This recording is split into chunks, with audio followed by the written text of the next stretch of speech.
Magtanom ta diri og lubi para sa ekonomiya. Diri o kani. Kani nga kaluag-luagan mo ning tamnan sa lubi. Up to there.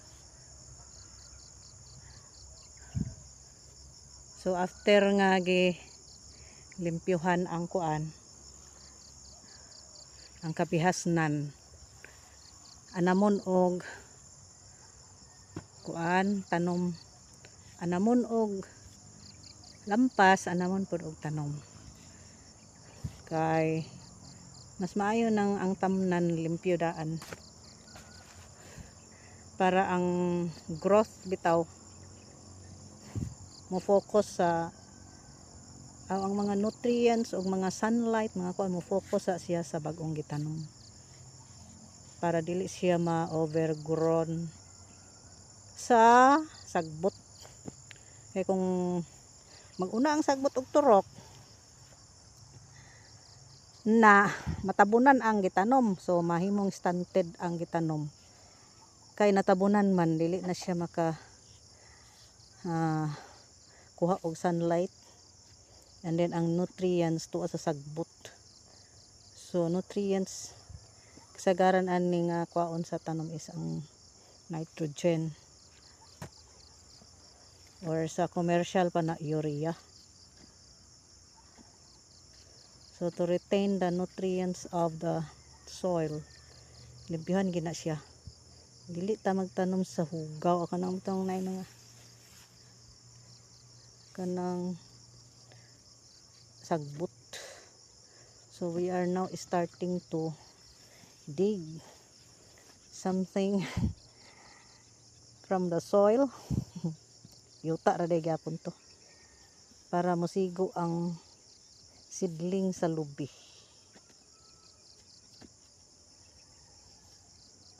So di man ni siya seed ang lubi.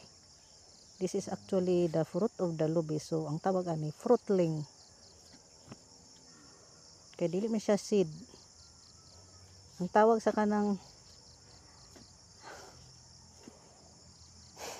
seeds nga gipaturok, gipa-germinate, seedling na din na siya, coming from the seeds. Na kani siya kay fruit man siya tibuok, fruitling. Kung gikan sa cut nga branch ang gipaturok, germinate, ang tawag sa iya cutling. So maybe that is enough already. Put the fruitling fruitling sa lubi. Put it.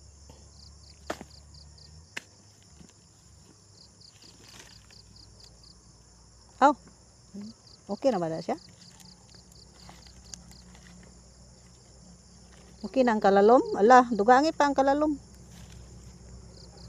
Dapat masalod niya ang ulan, ang tubig sa ulan ba.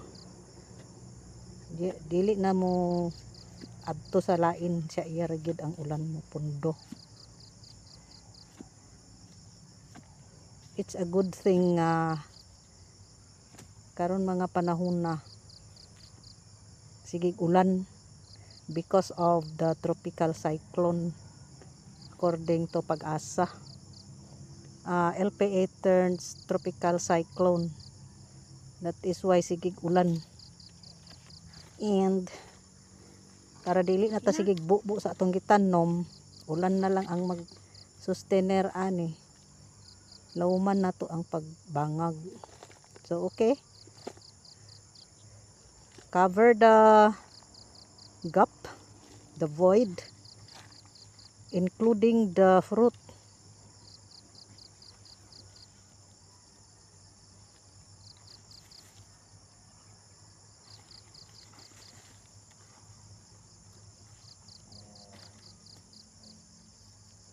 Gangi pang soil and then step on the soil, the covering.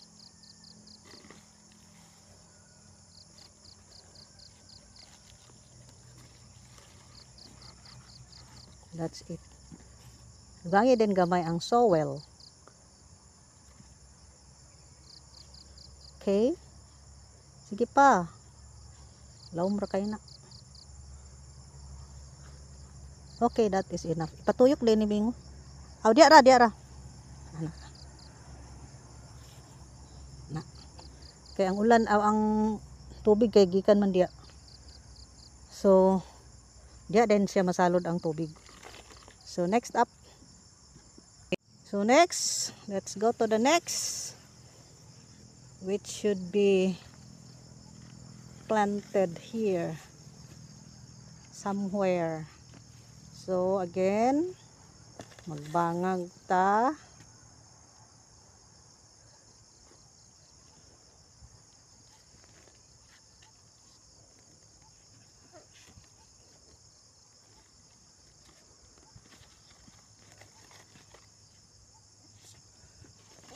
And I don't have anything else to say except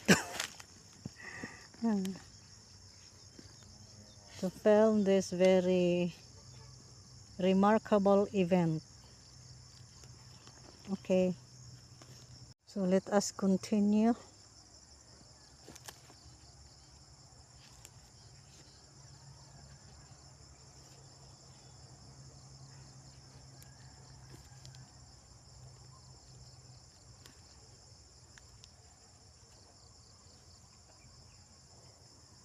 Kini man jud na area dire.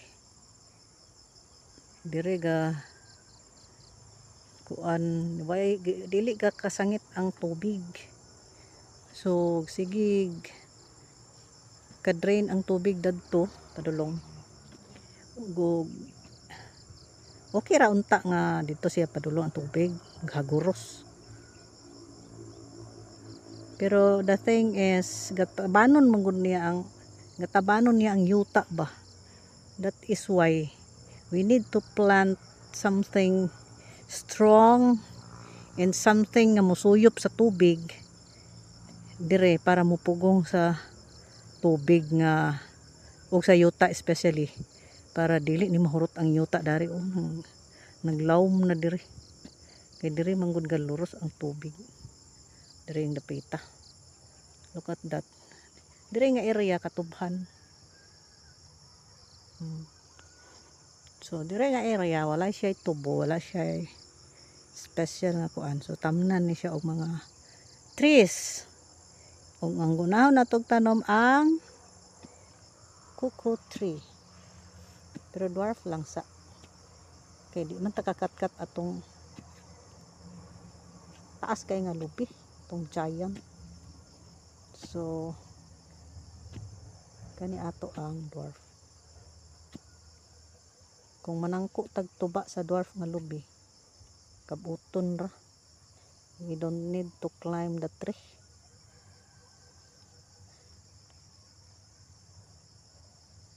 Kina na siya.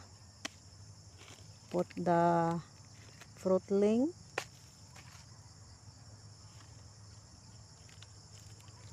and then cover the void including the fruit of the fruitling. The fruit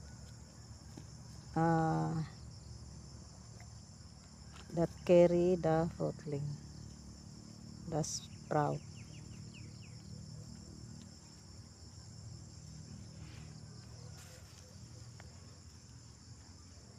Na dapat naman daw kay palihi anak ba daw kadarag kanon og sugar para ang butong tamis, ang yang tubig sa butong tamis.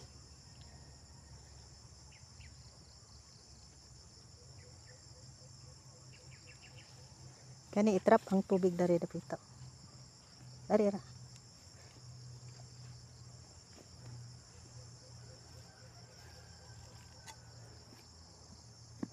So next, let's look for another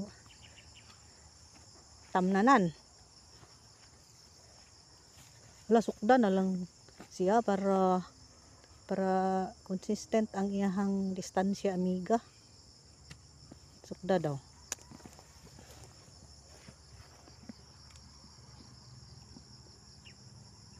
From there, 1, 2, 3, 4, 5. 4. Repeat.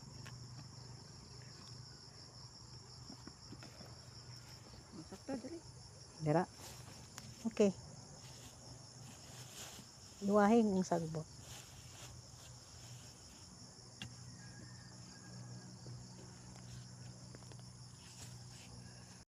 So we are on the third slot.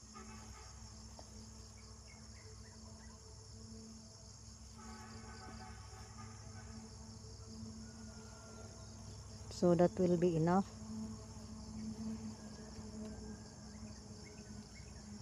Next. Laluman pa man. Fruitling. Ha? Lalom na kayo. Namay dako god. Aw. Tako giant lugar na. Di man yung dako. Taas eh. Taas o suwak.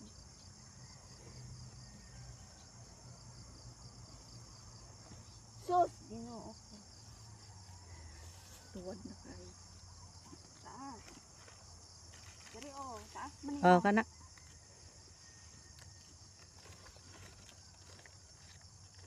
Ilinya sa iyang tindog ba? Tama ba? Straight na? Tanawa gani. Di anay ha. Wala ko ang anay. Tas kuan ba taktaki. Turbo ka kaya sa among trabaho. Naya ka. Nakauno na niya ang punuan ana ba? Adi man kato da itong gitanong dito bitaw. Di anay na. Wala naman. Nawala ang anay. Natanong. Turok na no. Ngitag laing kahoy ang anay. Kahoy ba nilang kaunon dili baya bunot.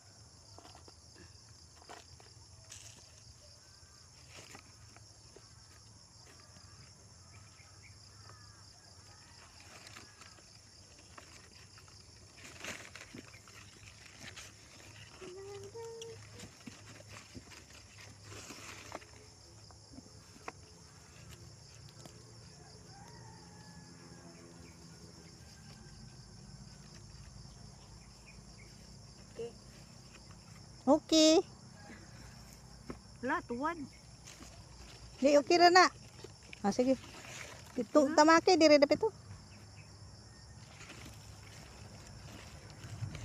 Tangi dia gyuta dia. Gamay lang.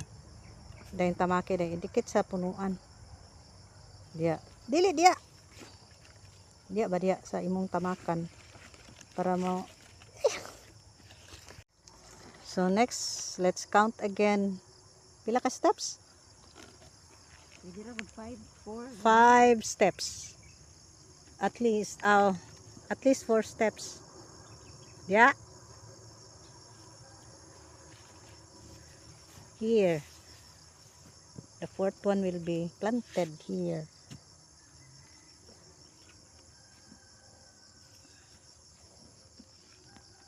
So, gamay na lang ang lubi. Tulo na lang kapunuan.